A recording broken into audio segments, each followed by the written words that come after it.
Stay focused on eternity. No? Manatiling nakatuon sa kawalang hanggan. Look beyond the present and focus on what's next, mga kapatid.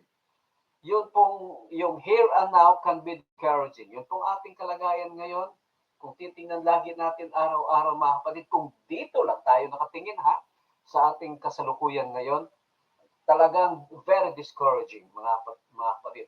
But when you focus on all God's plan for you in heaven, you won't get discouraged. Amen? Kapag iniisip natin at nagpo-focus tayo doon sa magpasawalang hanggan na inilalaan ng Panginoong Hesus sa atin, hindi ka madi-discourage. Amen, mga kapatid?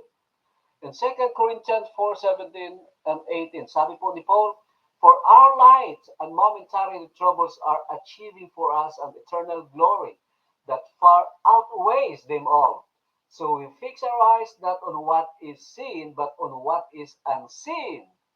Since what is seen is temporary, but what is unseen is eternal. Wow! Wow, mga kapatid.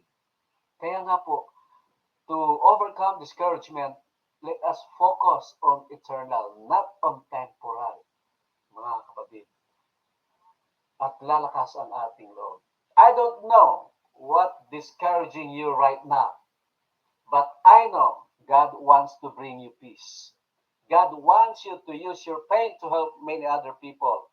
The question is, will you let Him?